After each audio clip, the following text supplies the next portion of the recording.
Welcome back to FatGuyBuilds, everybody. This is an intercooler kit for my buddy's Dodge Ram 3500 with the Cummins. So we have an intercooler, all the piping, all the couplers, everything you need in these two big ass boxes. Here's the part you're going to need.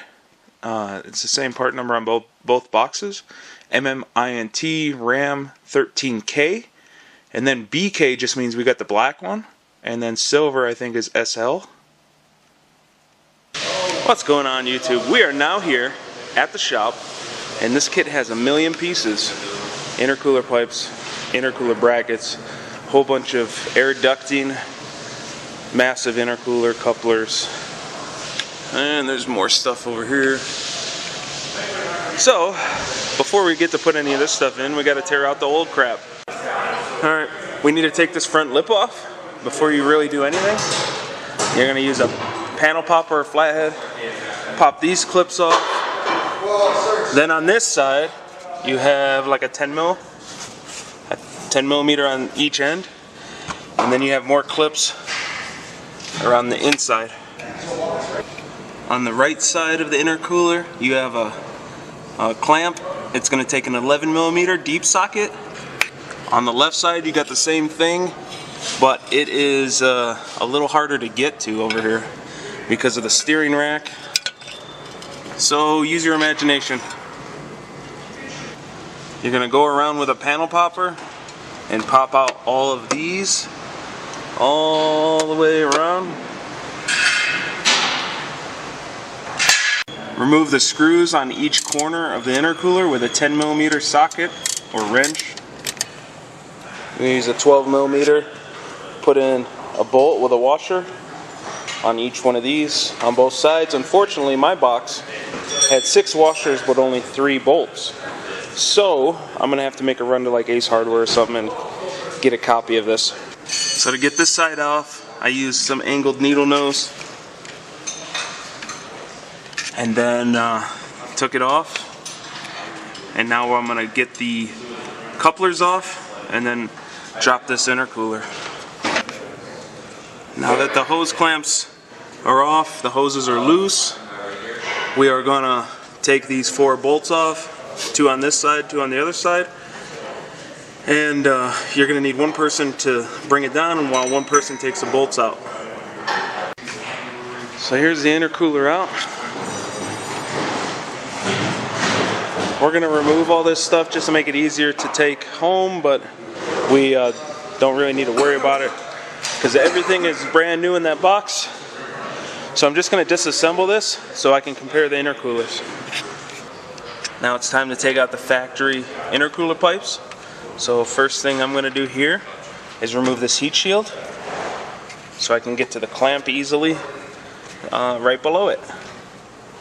Now that I have the factory pipe out, I can set the angle of this. I can tighten that clamp and this clamp all the way down, and then it'll be ready to install with the new intercooler. To do this side, you're going to want to remove the airbox and airbox tube. If you need to know how to do that, check out my other video on installing a cold air intake on the same truck, and I'll go step by step through it. And then now we can get to the clamp for the intercooler pipe that goes to the turbo. Use an 11 millimeter and loosen that clamp right there. Now you got the clamp off, use a panel popper or screwdriver to get it off of the turbo, and then you're going to feed the intercooler pipe through the bottom of the truck.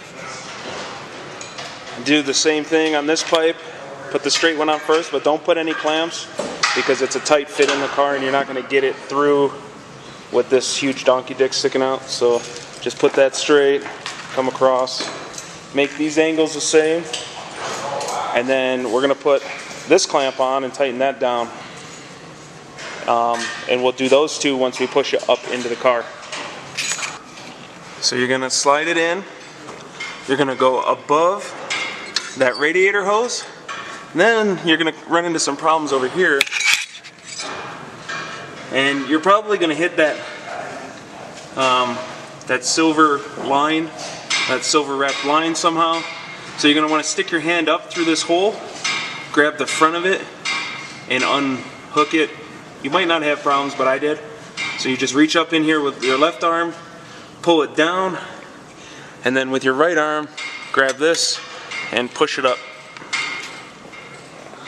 I put the clamp on the top edge and it fit in nice.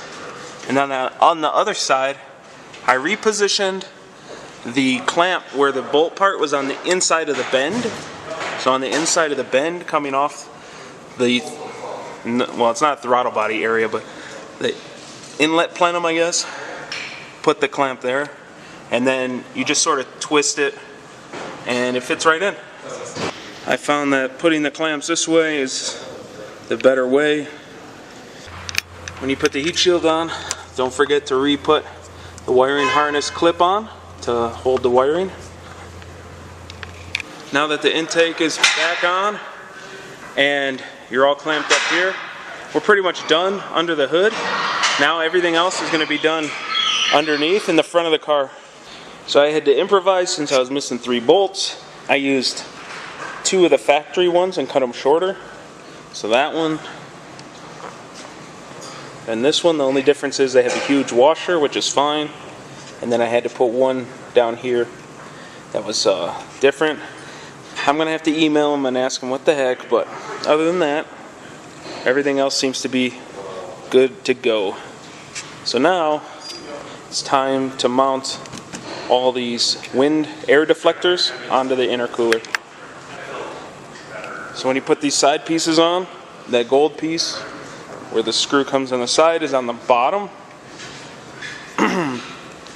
And you just put these 2 like this, and then you strap this one down to where the bottom is with the intercooler, and this rubber seal will touch the bottom of the bumper. Alright, you just wiggle that up so the bowl holes line up, and then I put that straight up, or straight horizontal with the top of the tank, so that that cover doesn't hit it when I install the cover. Now that it's bolted and I have the clamps fully tightened, we're going to slide this little bracket, or the heat diverter thing. We're going to line it all up, put the 4 10mm bolts on, and then that'll be done. So this looks really good, and it's really big, and you can't tell that it's not factory because we got the black one. If you want it to look special, buy the silver one. So that's it, we're gonna lower it. I'd like to thank everybody for checking this video out. This is not a job that you're gonna try to do alone, because you're gonna need someone at the bottom while you're on top, or vice versa, and it's just no fun either, because I bled my own blood today, which is not good. So, until next time, wrench on.